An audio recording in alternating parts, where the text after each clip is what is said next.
16 years ago, I made a wonderful album, an album I really love, with a band called August Arna. The album was called Can't Love, Can't Hurt. I made it at the PLYRZ Studios on their beautiful Neve. It was one of the albums I'm most proud of because we spent 3 months doing pre-production, sitting in a room with acoustic guitars, with Dan Laius, going through the songs, really getting it nailed before we even went into the studio. When it came to mix, we thought, who would be the ultimate guy to preserve the integrity of the mix, but still bring a fresh approach? And that guy was Mr. Jim Scott. So we're here at PLYRZ Studio to come back 14 years later, 16 years later, and see what Jim's done to the place. He has an RCA Neve in here, which is absolutely impeccable condition and sounds phenomenal. He also, from my memory, has one of the best collections of gear ever. So this is a real treat, and Jim is an absolute sweetheart. So let's go and check it out. Walk this way. Hello. All right. Hey, man. 16 years. I was just talking about it outside. 16 years since the last time I've been here. 16 years. That's insane. Wow. Absolutely insane. So you were here when you were 20? Yeah. You were 23 and I was 20, yeah? That was it, yeah. Good to see you again. 16 years. Amazing. I see you on the internet all the time, so this, you know. I hear your records like 100 times a day. Just have to turn on the radio and there they are. Wow, all right. Amazing. This is insane. Well, yeah, welcome to my spot. Absolutely. You do like live events here as well, don't you? Yeah, we do. I'm not in charge of them. My daughter and her fiance are in charge of them. Oh, it's incredible. Because they're young and hip, and they know all the cool cats. And so yeah, we do a music event here every couple months, and it's really amazing. We record it and film it, and you know, it's free, of course, and we feed everybody, and then we give all the artists their content for free. Because why wouldn't you? You know, I mean, that's absolutely amazing. Music business is hard enough, and these young, wonderful artists, and some not so young. You know, it's like it's hard. So a lot of artists we work with have come here and played here. Yeah, that's incredible. They get good content out of here, and you know, we get a crowd. You know, we kind of keep it, you know, under 100. Amazing. But it's fun. It's really fun. You have exploded your gear collection. Well, yeah, it's I can't help it. I don't know where to start. I mean, lots of Ludwig, which can't really complain about that. I think almost exclusively Ludwig. I got one Slingerland kit and a couple of Kent kits, and that's about it. You know. Well, I mean, you know, you've got Bonham and Ringo. I do. Yeah, So I do. Absolutely amazing. I mean, if we go right back, I mean, amp-wise, what don't you have? I mean, a bandmaster, a bassman. Got Marshalls over there and more Fenders over there. And, you know, dudes love gear. You know, guys come in and they, you know, if they're bored with their stuff, they can use my stuff. I tell this story all the time when we were mixing August Arna. I can't remember what song it was, but we were coming up to this chorus and there was no lift. So you were like, can you just put like a rake guitar down on the intro, just a clang, just so there was a bit of a lift. And I've told it on camera many times, you may have heard me do it. And you handed me a Telecaster. I don't remember what it was, but it was absolutely gorgeous. You plugged into a Pro Junior, put a mic in front of it, and went click, click, click, click, click before I even played. And then I just strummed a chord. And it was like the best guitar sound I'd ever heard.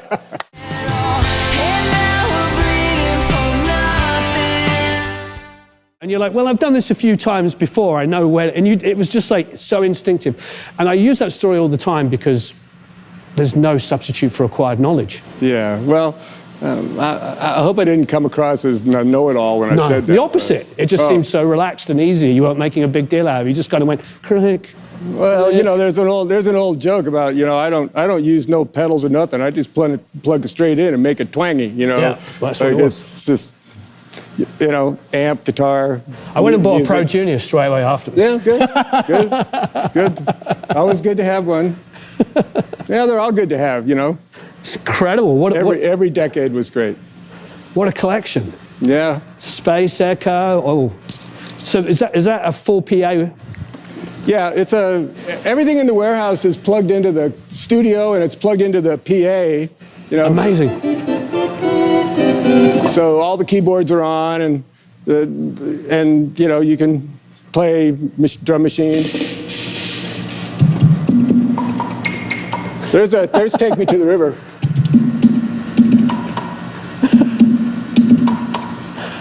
That's amazing. And Peebles, right? Her Yeah. version of Take Me to the River. Yeah, That's the amazing. one. That's the one. I can't stand the rain. Yeah. Leave my window. Yeah, amazing. So it's all going through the Soundcraft PA here, and you've got the Shure PA cabs going. Yeah, and that's the head. That powers everything. Casino Club. Casino. Casino, sorry. Casino with a K. That's amazing. Well, What is this little synthesizer? It's a Moog made by Radio Shack. But is it actually a Moog? Yeah. I had one of these when I was a kid. Well, I didn't. One of the rich guys in my band had one because I couldn't afford it. But this was like the first like drum machine where you're like, wait there, that actually sounds close to a, you know. Before that, it was all this. Sure. Yeah. Yeah. Bad stuff. Yeah, but fun and super creative. Oh, is that an AC-15? No, this is. That That's gorgeous. a Cambridge Reverb. So it's like solid state. Yeah.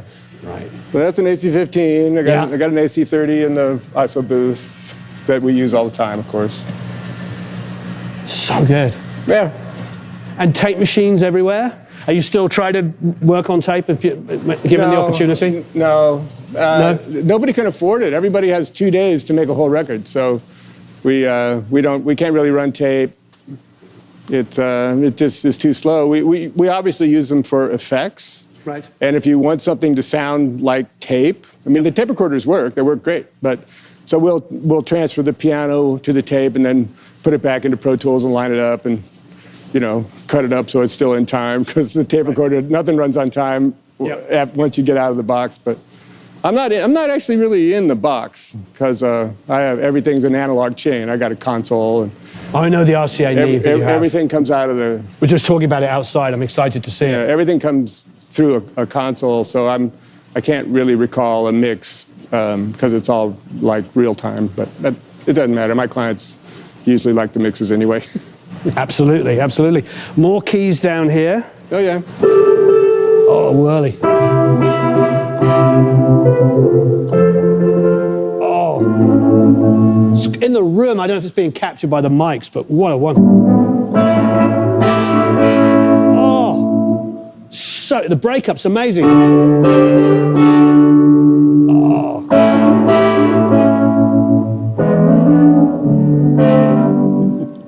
You know. It's amazing.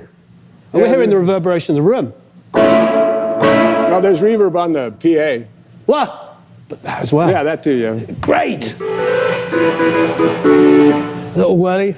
It's The a melody Wurlitzer- line note finder. It's a training keyboard. And then you just put it through a distortion pedal and it sounds like that.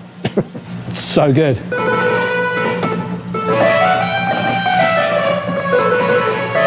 Oh, CP70. Yeah, it's good. Have you got a chorus on it? Yeah, of course. I mean, why wouldn't you? Of you know? course. Of course, you know,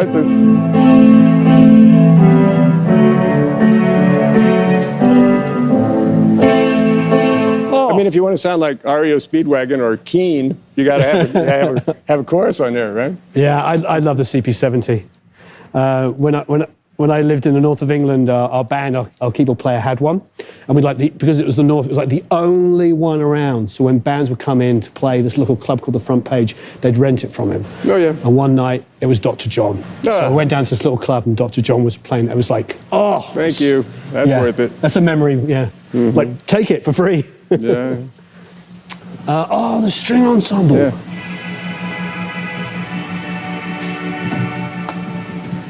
That's so good. Thanks. Now I just want to come back and do keyboard overdubs. Come back and do over. Well, you know, they're all here. And Amazing. these are even the ones we don't use much. All the good ones are in the other room. Okay, I can't wait to get there.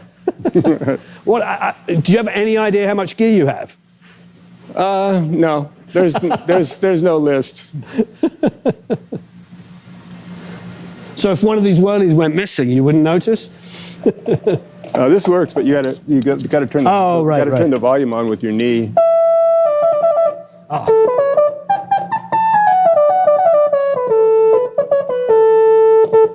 I love that. And then the buttons are really cool. They make chords. Oh, I see. It's kind of beatly.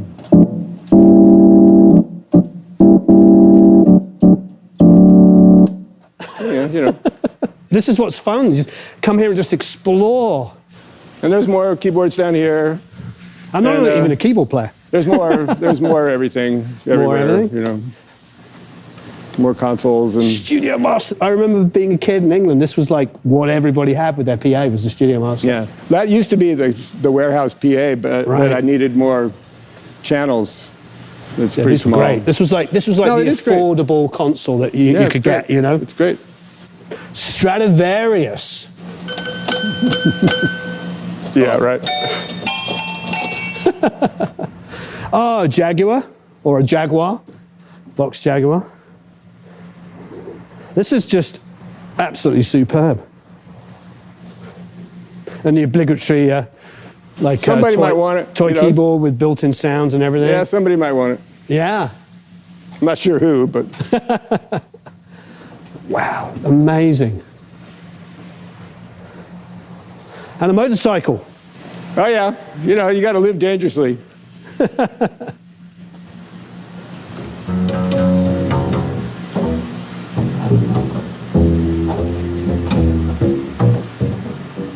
Yeah, I don't think my intonation's particularly good on that. Except The pump organ works, and yeah, you know this is a gear paradise. the pump organ is amazing. It's a complicated instrument. It was made before electricity was invented, so that's why there's candelabras on each side of the keyboard, so you could put candles on there, and all the screws that hold it together were hand machine made. There was no machines. So it's pretty crazy concept that people really wanted to make music, you know. What year was it? I think, you know, probably late 1890s.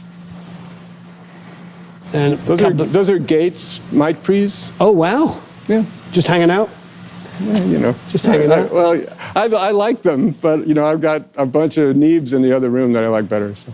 All right, so control room. No, this is the tracking room. It's on the tracking room. We can't walk past the Fat Eric. Look at this. We were just remarking on this. These are old organs that you said what people just give away. Well, yeah, you can get them for free. Just look in the newspaper or just drive around. People put them out on the curb. They're free, or I had them and I brought them and they broke and no one can fix them. And so you repurpose them instead of keeping stuff out of the landfill. Like I said, we can record out here, but it's better in here. So I'll just say that. It's better in here. Yeah, it's better in here. Thank you. Oh, wow. Oh, air conditioning. What is this? It's a little 6-foot Baldwin. Oh, lovely. It really sounds. It's only like 30 years old, so it hasn't really warmed up.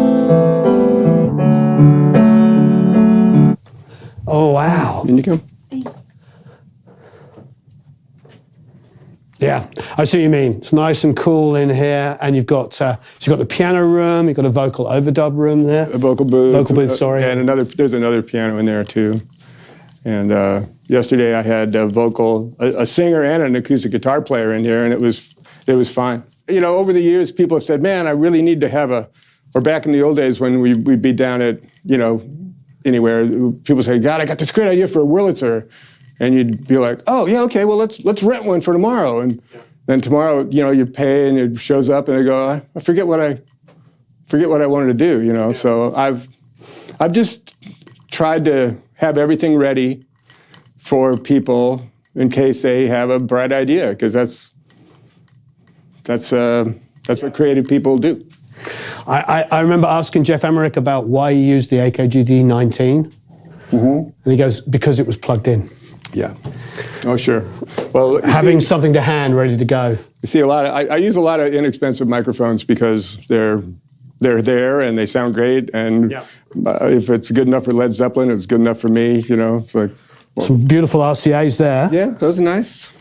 This is my room sound. It's not very far away. Not every record needs a big Sound City room sound or even a warehouse room sound. And a lot of my records are dry and intimate, but it can really open it up. You turn these room mics on, and even though they're right here next to the drums, the room gets a lot bigger. Right. And then also all these talkback mics, I think there's 8 headphone stations. There's a talkback mic at every headphone station, so I can listen to the musicians talk and they can hear each other. And all those mics go to tape as well. And that's a pretty big room sound because they're everywhere, you know. So you can sneak that in if you needed a little bit more room. But wonderful. I like the way you're bottom micing the ride there. Yep. I'd love to claim it, but just watch The Last Waltz. Ah. And there's the ride cymbal mic. I wasn't even in the music business in 1977, and I went to see The Last Waltz. Yeah. And I was in a band, I was a front of house mixer for a band, and I would mic everything when we went on tour. I saw The Last Waltz, and I just went like, that's a great idea. Because you put the overheads up, and you set them for the loud crashes, and then the guy's hitting the ride cymbal, and it's not loud enough. And like, where's the, so I got an idea. Put a mic on the ride cymbal, then I can hear it. And these look like very old vintage Zildjians, yeah? Yeah, everything's old, including me. Hey, I'm right behind you. Amazing. And resonator here, I see. Yep. It's always on. It's kind of like a reverb, kind of like a room sound. There's a mic on it that I can have or have not. I can still get a tight sound even with it there, or just move it out of the way. I have natural light in all the rooms. Yeah. So you know what time it is during the day, and the day goes by. And when we go upstairs, there's a nice upstairs, and there's a nice outdoor area, a little porch that. Is that new? I don't remember there being an upstairs. No, it's up there. Yeah, it's all been there. We probably were just working the whole time. We probably never even took a break. But we do now. So like I said, there is an upstairs. Yeah. So one day I was in the warehouse here, and I was looking around, and I was going like, what's behind this wall? Yeah. And they go, I don't know. So we drill a hole in this wall, and what's behind here is the space that's underneath the stairs. So we cut in a door, and we lined it with really super quiet sheetrock. Yep. So now I have ISO booths. Now I have ISO booths. I have so cool. I have my bass amp buried, bass speakers buried back there all the time.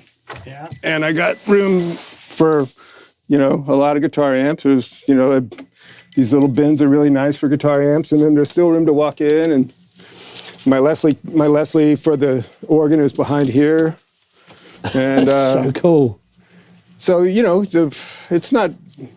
You just got to protect the quiet sounds from the loud sounds a little bit, and this does a really good job of isolating things. So if somebody makes a mistake, you can fix them without having to punch the whole band. So you FET 47 and an SM57 on the AC30. Yeah, that's lovely. Good mic, bad mic. I won't ask you which one you think is good and which one you think is bad. I won't offend anybody. So control room. Yeah, in here. In you go.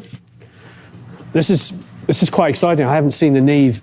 In you go. So beautiful. Thank you. Yeah, it's having the 2 extra sidecars gives you a lot more inputs. I don't remember seeing the BCMs before. They weren't there at the moment when you were here. Yeah. I had them, but one of them might have been there, but the other one was definitely not there. It was in a rack. I thought I didn't have enough space for it in here, and so I had the modules in a rack that was over here on top of the patch bay. But then, because I had guitar racks in here and I had all kinds of other stuff, and then I decided, no, it's more important to have consoles in the control room instead of guitar racks. So I put the guitars on the wall instead. And I wonder which was the telly you handed me.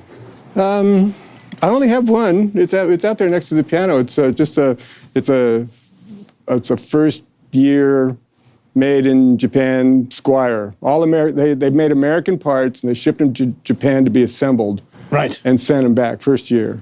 So it's a great guitar. Phenomenal guitar. Yeah. But it's just some people get a little put off when it's a Squier. Well, they're not old enough as us to remember the story. Yeah. Because I remember when Squier first came out, they were quite a lot cheaper, and everybody would like blindfold play them and the American and go, why am I spending more? These are phenomenal. Yeah, you know, like I don't play guitar, so when I buy guitars, I usually buy them because they're there, and then I let the good guitar players tell me if they're good or bad. So that one's always been good. Luckily. You've worked with enough great guitar players. I'm sure you've acquired a lot of knowledge to what's great without having to double check now. Yeah, this console, we were just catching up about it earlier. You had probably just recapped. I know you had just recapped it because I remember another story I tell, another Jim Scott story I tell. Wow, what's that? Yeah, I have a few. You come up quite often because people are always talking about, you know, vintage sound, and quite often they get confused with, you know, the console doesn't work very well, and so it becomes dark, you know, because I had said to you, what's the difference now that you recapped it? And this is what you did. You leant over and you go, well, I used to click it 3 times to make it brighter. Now I just have to click it once. Mm-hmm. And it's a great lesson in that sort of idea of, you know, you made the console new again, the way it sounded when it was brand new. Yeah. It really does a thing. It's really wonderful. I don't have any experience producing or mixing records outside of the box. You know, I've worked at some studios where they had a controller and a Pro Tools rig, and, you know, it's up is louder, that's fine, and pan is left and right. But like this is a wonderful little thing, but it's just a mouse. Right. You know, it's not a console. It looks like a console, but it's not. It's just a mouse. So when you have one of those big consoles that look like a console, but they're not, they don't do anything. They don't have a sound. They don't. They're convenient and they're cool and they work, and you know, more hit records are being made on those right now than on this. So it's not even what we're talking about. But this is, you know, when I decided to buy a console and start a studio, I knew it had to be something like this or like this. It had to be this era, this color, about this size, and then this one popped up, and you don't hesitate. No. You just got to get it. And the time you bought it was probably a song compared with what it's worth now. It was still expensive. Yeah. I thought it was at the time. So, you know, I got all my old compressors and everything in here. Everything is analog chain. We have a very modern Pro Tools rig, and I have really wonderful, smart engineers that are excellent experts on Pro Tools and all the new stuff and everything. And we have every plugin, but we don't. It's the only time we ever use a plugin if it's just an experiment or a convenience or somebody just wants to hear, or they had a special idea. But we have enough compressors and EQs and everything outboard, just like how I was trained, and my whole career has been like that. So I just didn't want to learn how to go into the box, because I feel like I'm still learning how to do this. Mm-hmm. This still works. This is still really fun. You make absolutely wonderful sounding records, so the proof in the pudding is in the eating. Thank you. What's your mix bus these days? Well, the GML? Yeah, the GML's on there, yep. And a pair of 2254s, the EQ, the compressors that are actually built into the console. Yep. And that's it. Wonderful.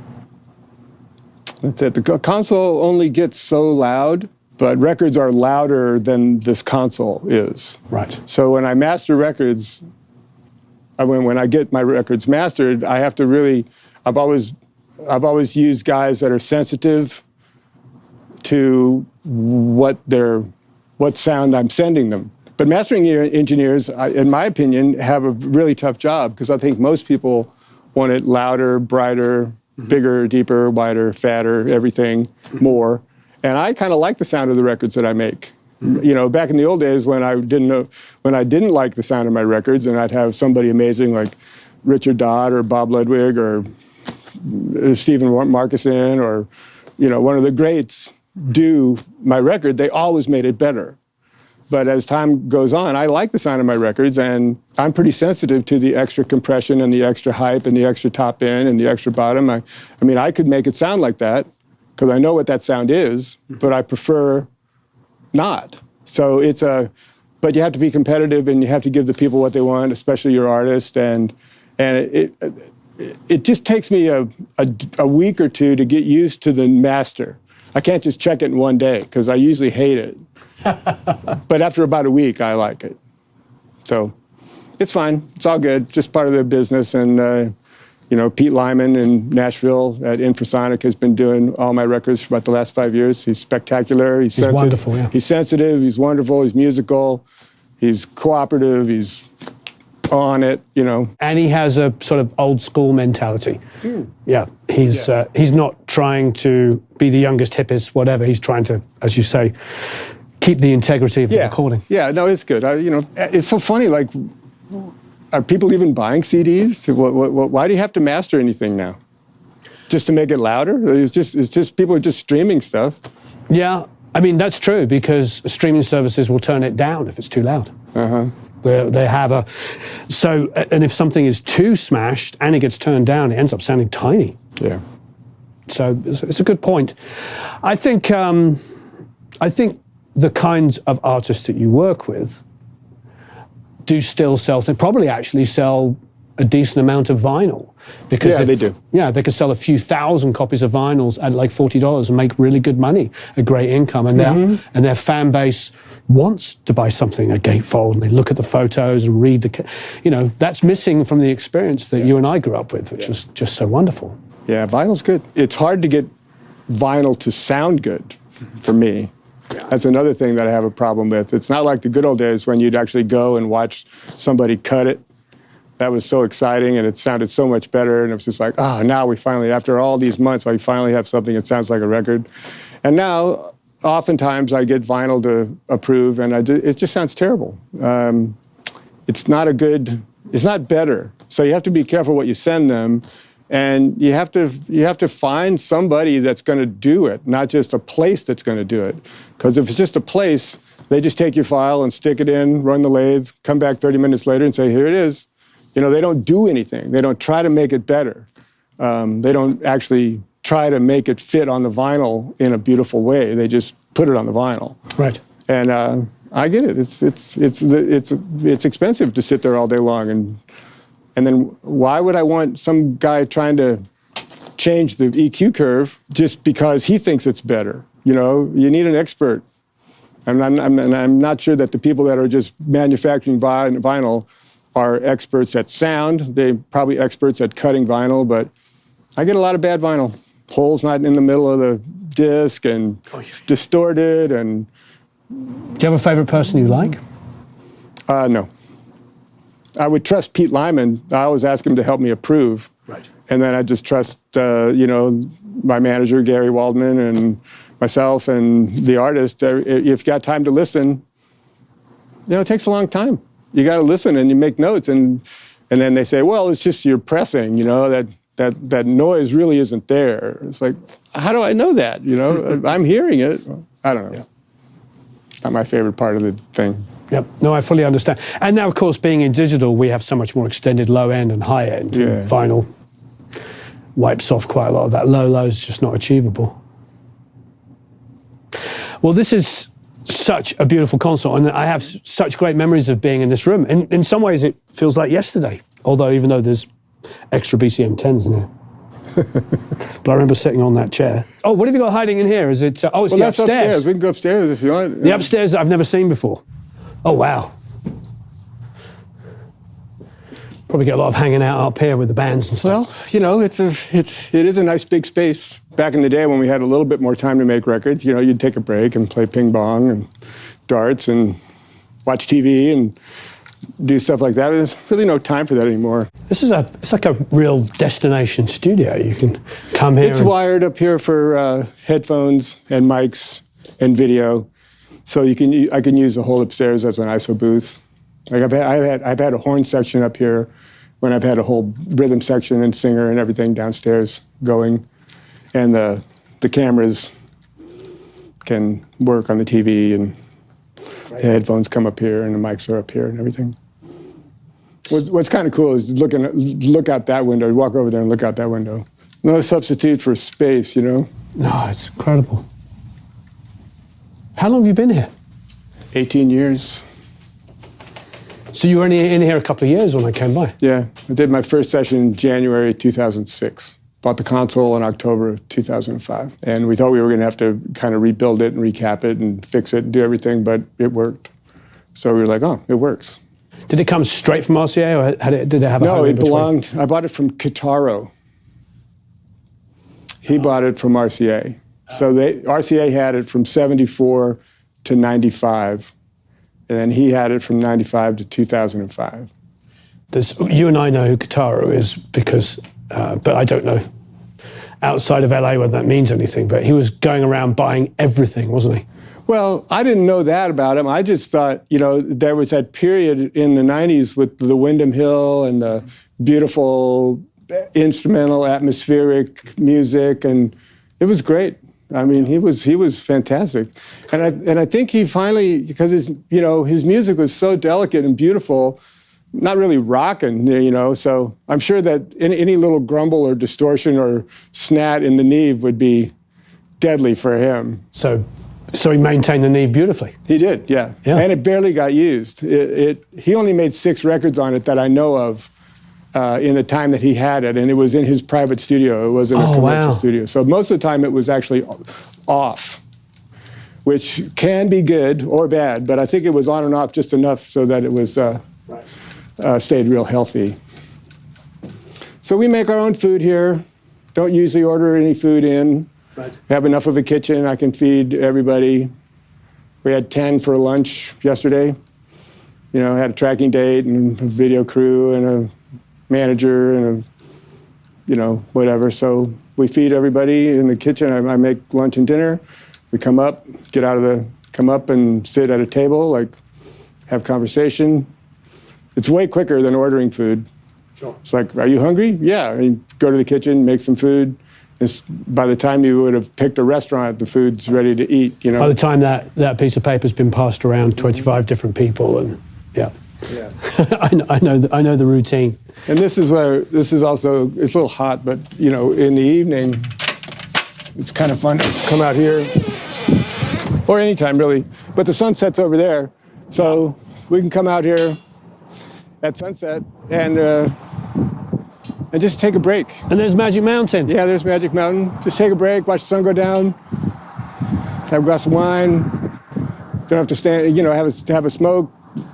People don't have to stand in the parking lot like a criminal, you know. They can come up here and enjoy their lives, be who they are. That's wonderful.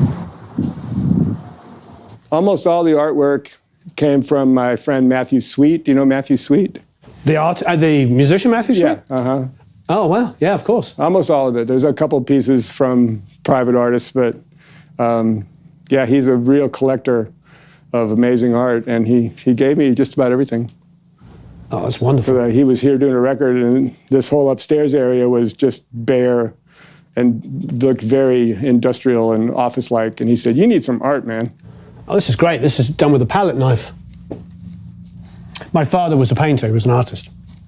So this is all created with palette knife, hence all of these straight lines. There's some reproduction art, but there's also some real art. There's a couple of Oz Francas, and there's a couple of Maos, and there's a couple of, you know, just things that people might collect someday. I mean, that's real art, that's real art. Yeah, beautiful. That's a real art, that's real art. Yeah. Well, I love the palette knife stuff as well. I love that. And there's a lot of that use there as well. This is great. That's a print, but, you know, it's just... Yep. Beautiful. It's fun. You know, you can just put anything together, and then it's like, oh, okay, well, that looks cool. Yeah. And I love how that's textured. Yeah, that guy, Oz Franca, painted a whole series of those boat. There's probably, I don't know how many he made, but that's an original. You know, it's gorgeous. That's an oil painting from a real artist. That's gorgeous. You know, whatever. No. I grew up with art, so I love, you know, we all know that's like making... Same artist. Like making an album. Same artist as that. You know? Yeah, that's like an album. That's an EP, and that's an album. It's the amount of time and effort that comes into this. Lucinda Williams. Beautiful. How many albums have you done with her? Really just the one. I've done some other experiments, but they never became whole albums. So just the one. I remember this record well. I remember when I worked with Dave Jordan as a musician in the late 90s, He always said to me, and I don't know if this will probably ring true to you, he would say, labels would hire me because of the big records that sold millions, but artists would always hire me for the kind of left of center thing. Mm-hmm. What's the sort of... I think people hire me because they know me or they know somebody that knows me. Right. I don't think it has anything to do with the records that I've made. Every once in a while somebody calls because of a But this probably fulfills both things, doesn't it? Yeah. Because it was such a successful record. Yeah. When you're getting hard after this point, the labels are like, oh yeah, he's great, he did the big so-and-so. But then the art, it's also full of incredible art. Yeah, and that's the kind of music that I love. You know, it's like really kind of like beautiful, normal piano, organ, guitar, drums, singing, harmonies, hand claps, tambourines. It's really beautiful American music. And, you know, I've done a lot of heavy records, but nobody calls me to do heavy records. You know, and I did quite a few that were, you know, Slayer and Danzig and, you know, Wolf's Bane. And, you know, just, I did some records that, you know, were like, wow, you did that record? But, you know, now there's, I don't know if I could do it. You know, they were hard. And there's still guys out there that love that kind of music so much, and they should do it. So I'm glad that people like this kind of music. It's sort of what I'm good at. You know, get a drum sound, get a bass sound, a couple of beautiful guitars, good singing, good songs. I had been working at the record plant. Yeah. And I worked my way up to, like, you know, the hierarchy of being like the number one guy. And then it was time for me to move on because I needed to do something else. So I moved on. But they called me after I'd been gone for a while and said, can you come back and be like a super assistant? Because we've got a project over on the soundstage with a young engineer and he's complaining, and we just need somebody to like get it together. So the job was, we were mixing the Police Synchronicity movie, which was 24-track tape, but we were synced up with sprockets to a film, and we were and Pete was the engineer. He'd been working with Sting, because Sting's apartment was around the corner from Pete's little studio in London. So he walked down and met Pete. Pete's a great guy. And Pete's trying to mix this movie, but it's in this new thing called 5.1 surround sound. Mm-hmm. So we've got an SSL console, and we're trying to get a sub, and we're trying to get rears, and every time he wanted to roll back, you had to stop and roll back everything, and there's a guy standing rolling the film back and sprocketing and press play and then go, and it was really cumbersome and slow, and he was irritated, and it is irritating, and he just wanted to mix on NS10s and just mix a rock record, but that wasn't what we were doing, you know, that wasn't what the job was. So I went over there and introduced myself, and we got to know each other, and I said, okay, here, you know, I made a plan. You're going to mix your way, I'm going to mix my way, you mix the stereo, I'll make sure everything else is going where it's supposed to go, and we won't ever stop the song. We'll get to the end and then re-sprocket. We'll make notes of what we got to fix, and then we'll just do it again. Instead of, you know, where with the tape recorder or a Pro Tools rig, you could stop and back up 5 seconds and just go, but we couldn't do that. So Pete and I became friends, and we did the gig, and the movie came out, and everyone's happy, and he said, you know, thanks and whatnot. And then 6 months later, he calls me and he says, hey, Sting's just hired me to produce his first solo album. Would you like to be my recording engineer?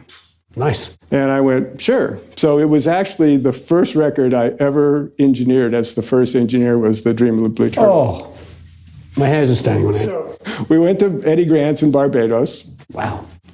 And that's a nice first. Yeah. Yeah. And when we were negotiating my rate, he said, well, what's your rate? You know, and I'd been used to making like, you know, $4 an hour at the record plant. You know, so you work 100 hours a week, you make $400. Well, my rate. Oh, yeah, my rate. Well, I need $100 per day. And he was like, okay, so we're going to have one day off, so that's $600 a week. I said, yeah, yes, yes. So I went to Barbados and engineered and mixed Sting's album for $600 a week. Oh. And it was absolutely spectacular. Yeah. You must have had a blast there. Oh, I had a blast. Had a great time. Worked very hard. Had a great band. Made some friends. But the cab driver was making more. God, I don't know. I don't care. I mean, you got to start somewhere. We got nominated for a Grammy. My first record, I got nominated for Best Engineered Recording, Non-Classical. Lost to the Brothers in Arms record because Sting wrote Money for Nothing. Thanks, Sting. Thanks for sabotaging yourself. And I mean, he ruled the world at that point. Yeah. He ruled the world. The Police they never broke up, but they had just kind of broken up. Mm-hmm. They were still the biggest band in the world. He had the biggest solo album in the world. He's on the first digital, really recorded, mixed album, Brothers in Arms. Big MTV. Yeah, everywhere. So it was Pete Smith. Thank you, Pete. I've had a wonderful career. Thanks. Amazing. And just to be sure, so people, if you haven't heard Dream of the Blue Turtles, which I'll be amazed, you have to. It's one of the... It's weird because it's in the sort of top 5 greatest sounding albums of all time. It's just such a superb sounding record. I tried very hard. It must have been that time, though. You were probably just in that learning. Everything was just coming in and just obsessing about making... Well, it was one of those things. I had just come from the record plant, and the SSL console was the thing. The SSL, I think the record plant got one of the first ones in like 1980. So by 1984, I guess that's when it was, they were still people were still discovering them. But if you knew how to run one and run the computer and do all the recall and run the floppy disks, and if you knew all that, you were employable. It wasn't like, what kind of a console do you have? Well, if you had an API or a Harrison or a Neve or a Quad 8 or any kind of a console, old analog console, well, that's what everybody knew. But not everybody knew, like, the SSL. Oh, the automation is as finicky as... Yeah. And moving faders all the time. It's like I was fortunate to have learned that from the record plant. And because of that, I was able to work around the world at different SSL studios because I just had that knowledge. And this is tracked and mixed on the same console? Yeah. Well, no, it was tracked at Eddie Grant's SSL, and we went and we mixed a song because we thought it sounded great. And Pete flew to Miami to Criterion and had the first song mastered, and it sounded terrible. It was just horrible. And the curve was way off in the room, and the bass and the top and everything that we thought we had didn't really exist. So it was a reggae studio. So we instantly just packed up and flew to Morin Heights and mixed it at Le Studio up in Quebec. It also had an SSL, and we mixed the whole record in 4 days, like 2.5 songs a day, no problem. Bing bang boom. Such a beautiful record, and it's one of those albums that I remember listening to side 1 for 2 weeks before I flipped it over and listened to side 2 for 2 weeks. Love it. And the players on it. The players, my hair's standing on the Marcellus. Yeah, Kenny Kirkland and Omar Hakim. And Omar is such a sweet Daryl Jones, guy. he was a teenager. Daryl Jones was a teenager. He was he? like 18 years old when we did that record. Oh, and Omar couldn't have been that old either. No. I was at AES a couple of years ago, and it was the last day, and they were kicking everybody out of 5. It's a full union thing, so they're pushing all out the way. And I'd never met Omar before because he's also like 6'4". Yeah, he's big. And looks 20 years younger than he really is. And I'm talking to this a professor, and I get this tap on the shoulder like this, and I'm thinking I'm about to be told off and we have to go. You remember this? You filmed it, didn't you? And I turn around and I turn around like this, and then I'm like, look up, and it's Omar Hakim. And he's like, oh, Warren, I just wanted to tell you I'm a big fan. And I'm like, I don't swear, but I was like, you have to bleep this. I was like, me, you're Omar Hakim. Like that. I was just like this. I'm just like, you've made some of the best records ever. And it's like, he's such a lovely, warm fellow. Like, yeah. Yeah, we flew to Barbados and we didn't have much stuff, Right. Like they didn't have a B3 organ at Eddie Grant Studio. You'd think that they would. There wasn't one on the island. We had a DX7. So the whole record is made on a DX7. Really? And a piano, of course. Omar brought like one set of drums.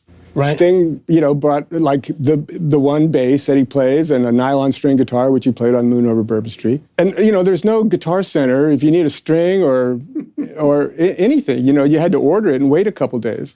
And so we'd blow up an NS10, and then we'd put up another pair of speakers, not NS10s, but something else. And then we'd blow up one of those.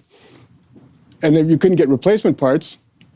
And then finally, we ended up going into Eddie's house and getting his stereo speakers and brought them out. And the mains sounded terrible, so we couldn't really use those. And as I remember, we just didn't have like guitar strings and picks. There wasn't like a whole like backline of extra stuff. We had Bob Clearmountain's, I guess it was Bob Clear, but the Let's Dance Black Beauty snare drum. That was big hit record. Let's Dance. So I think it was Bob's. It might have been. Well, for Let's Dance, it was Bob made the record. Yeah, so we're like first day or two, we're getting drum sounds, and then I said, "Hey Omar, can you play this Black Beauty Ludwig snare drum and get a new drum sound?" He went like, "No."